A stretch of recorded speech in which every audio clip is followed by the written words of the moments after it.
Respected viewers and my dear friends, welcome back. সকলো শিক্ষকৰ training হ'ব, কেইবাটাও টপিকৰ ওপৰত ট্ৰেইনিং হ'ব। এই ভিডিঅ'ৰ যোগেদি আজি আলোচনা কৰিম কি বিষয়ৰ ওপৰত ট্ৰেইনিং হ'ব আৰু ট্ৰেইনিংটো কেনেকৈ ল'ব লাগিব আৰু তাৰ ভিত্তিত কিবা প্ৰমাণপত্ৰ এটা লাগিব।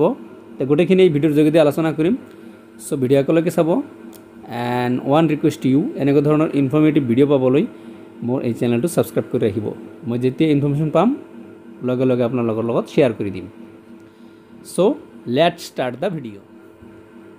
হেল্ল' ফ্ৰেণ্ডছ, ইয়াতে চাওক, hands on training of all teachers by the expert teacher on tele education oblique smart classroom oblique tablet to use of Shiksha Setu portal যিটো আছে, তাৰমানে ইয়াৰ দ্বাৰা বুজা যায় সকলো শিক্ষকৰ ট্ৰেইনিং দিয়া হ'ব এক্সপাৰ্ট টিচাৰৰ দ্বাৰা। আৰু ট্ৰেইনিংটো হ'ব টেলি এডুকেশ্যন স্মাৰ্ট ক্লাছৰুম আৰু টেবলেট পিচি যিবিলাক প্ৰভাইড কৰিছে অলৰেডি গভটপ আছামে, সেই টেবলেট পিচিটো কেনেকৈ ইউজ কৰিব লাগে। কাৰণ টেবলেট পিচিটোতে আপোনালোকে জানে আজিকালি যে এটেণ্ডেঞ্চ হয়, কি বুলি কয়, ডাইচ হয়। ডাইচত বহুতকেইটা কাম আহিছে। ইউ ডাইচত আছে, আপাৰ এটা আহিছে বৰ্তমান, এইটো আলোচনা কৰিম এই ভিডিঅ'ত। APAR আপাৰ, মানে গোটেই ভাৰতবৰ্ষৰ এইটো লাগিব, আপাৰ কাৰ্ডো পাব, ঠিক আধাৰ কাৰ্ডৰ নিচিনা এটাই নাম্বাৰ হ'ব গোটেই ভাৰত। যিকি নহওক, আপাৰৰ পিছত আলোচনা কৰি আছোঁ। আগতে tele education smart class and tablet PC ট্ৰেইনিংটো কেনেকৈ ল'ব লাগিব আৰু কোনে দিব আৰু ইয়াৰ পিছত কি আৰু কৰিব লাগিব। ইয়াত চাওক, ইয়াতে বস্তুটো লিখা আছে, মই অসমীয়াত কৈ দি আছোঁ। তো গোটেইখিনি বস্তু ইয়াতে লিখা আছে যে যিবোৰ স্কুলত মানে মষ্ট প্ৰবেবলি বহুত স্কুলতে এনেকুৱা হোৱা নাই, যিবোৰ স্কুলত এই টেলি আৰু স্মাৰ্ট ক্লাছ টেবলেট পিচিৰ ট্ৰেইনিং হোৱা নাই, সেই স্কুলবিলাকত এক্সপাৰ্ট টিচাৰৰ দ্বাৰা ট্ৰেইনিং পাতিব দিছে আৰু এনচিয়'ৰ কৰিব দিছে ট্ৰেইনিংটো পাতিবই লাগিব। 5 অক্টোবৰৰ পৰা 9 অক্টোবৰৰ ভিতৰত এই ট্ৰেইনিংখিনি সম্পূৰ্ণ হ'ব লাগিব। আৰু ইয়াতে ভেৰিফাই কৰিব দিছে CRCC, কনচাৰ্ণ CRCC, লগতে ব্লক MI আছে।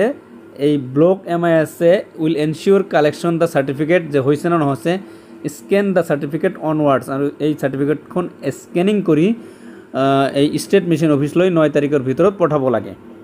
যে গোটেইখিনি স্কুলত এই মানে আল্টিমেটলি ইয়াৰ দ্বাৰা এইটো বুজা গৈ আছে যে প্ৰতিজন টিচাৰকেই আজি স্মাৰ্ট ক্লাছ বা ডিজিটেল আমাৰ পদ্ধতি ব্যৱহাৰ কৰিব লাগিব আৰু শিকিব লাগিব।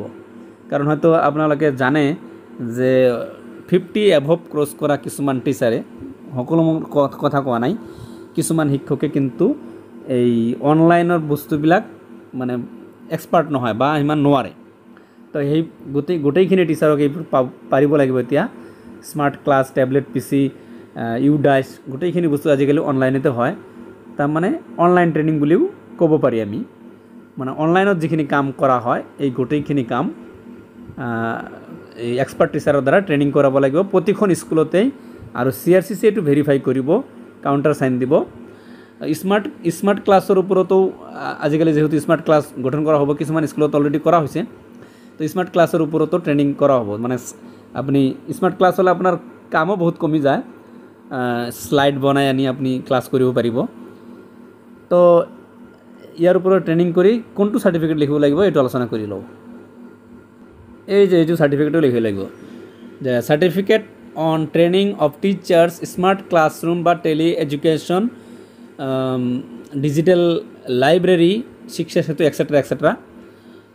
ইয়াতে দিব লাগিব, লিখি পেলাই যে দিছ ইজ চাৰ্টিফাইড ডেট, যিজনে ট্ৰেইনিং কৰাব তাৰ নাম, name of the teachers and school name, U DISE code, এইবিলাক লিখিব লাগিব।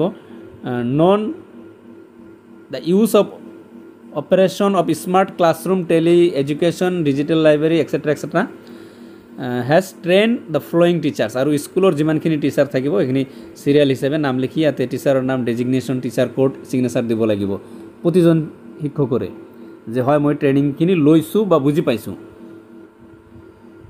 তাৰপিছত আছে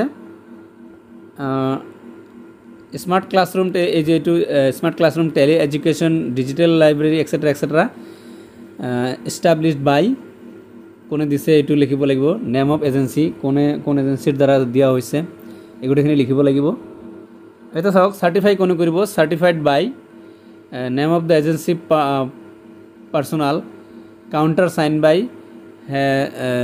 নেম অফ প্রিন্সিপাল বা হেডমাস্টার যিকোনো হোক seal and signature of agency personal আৰু seal and signature principal headmaster তাৰ পিছত ও name of CRCC counter sign by CRCC কৰিব কনসাৰ্ন সিআৰসিসি তাৰ পিছত সিআৰসিসি নাম ক্লাস্টাৰৰ নাম ব্লক নেম আৰু ডিস্ট্ৰিক্টৰ নাম এইখিনি ডাটা ফিল আপ কৰি আপোনালোকে এমআইএস কোঅৰ্ডিনেটৰৰ হাতত জমা দিব লাগিব এমআইএস কোঅৰ্ডিনেটৰ মানে মেনেজমেন্ট ইনফৰমেশন সিস্টেম প্ৰতিটো ব্লকতে এটা আছে এমআইএস আকৌ কি কৰিব এটো স্ক্যানিং কৰি ষ্টেট মিশন অফিচলৈ তাৰ ইমেল এড্ৰেসটো যোগেদি হোক বা তেওঁলোকৰ যেটো যোগাযোগ ব্যৱস্থা আছে তাতে জমা কৰিব লাগিব উইদিন 9th অক্টোবৰ তো এটা একটা ইম্পৰ্টেন্ট মেসেজ মই ভাবিলো আপোনালোকৰ লগত শেয়াৰ কৰিলো আৰু এটা মেসেজ আছে এটো হৈছে block level upper ID generate কৰাৰ বা আপাৰ কাৰ্ড কেনেকৈ বনাব লাগে ব্লক লেভেল সকলো স্কুলৰ পৰা এটা কৈ এজন কৈ টিচাৰ লৈ ট্ৰেনিং কৰিব সেই ট্ৰেনিংৰ অৰ্ডাৰটো দি দিছে এটো এটা ব্লকৰ হয় এটা চাওক ইয়াতে দি দিছে 1 day block level training on APAAR generation in UDISE portal আৰ আপাৰ জেনাৰেশন কৰাটো একেবাৰে ইজি কাম এই আপাৰ জেনাৰেশনৰ ভিডিও মই অলৰেডি আপলোড কৰি থৈছো আপোনালোকক কৈছো লিংকস মই ডেসক্ৰিপশনত দি দিম আপোনালোকে চাই ল'ব একেবাৰে ইজি কাম আপাৰ জেনাৰেশন কৰাৰ আগত আপোনালোকে স্কুলৰ জিপি2 কৰি ল'ব লাগিব জেনাৰেল প্ৰফাইলটো কৰি ল'ব লাগিব জেনাৰেল প্ৰফাইল আপডেট থাকিলে আপুনি কৰিব পাৰিব নহলে নোৱাৰিব লগতে গাৰ্জেনৰ এটা কনসাৰ্ন লেটাৰ ল'ব লাগিব কনসাৰ্ন লেটাৰটো কোন দিনাখন লৈছে ডেট ইত্যাদি বহাব লাগিব এটো মই এইটো ভিডিওত অলৰেডি আলোচনা কৰিছো 9 মিনিটৰ ভিডিও আপোনালোকে চাই ল'ব আৰু আপোনালোকৰ ট্ৰেনিং হ'বই এজন কৈ টিচাৰৰ ট্ৰেনিং হ'ব প্ৰতিখন স্কুলৰ পৰা এই ট্ৰেনিংৰ লিষ্টটো আছে এটো দেখাৰ দৰকাৰ নাই তো প্ৰতিটো ব্লকতেই হ'ব এটো আপাৰ আইডি এটো লাগিবই এটো কম্পালসৰি কৰিছে আপাৰ আইডি জেনাৰেট কৰাটো so friends thank you for watching the video ভাল লাগিলে লাইক এটা কৰি দিব লগতে আপোনাৰ ফ্ৰেন্ডছৰ লগত বা হোৱাটছআপ গ্ৰুপত শেয়াৰও কৰিব পাৰে আৰু চেনেলটো নহলে সাবস্ক্ৰাইব কৰি দিব আপোনাৰ লগত দেখে কিন্তু সাবস্ক্ৰাইব নকৰে আপোনাৰ সাবস্ক্ৰিপশনে মোক ভিডিও বনাবলৈ উৎসাহ কৰিব বা ইনফৰমেশন কালেকশন কৰিবলৈ উৎসাহ কৰিব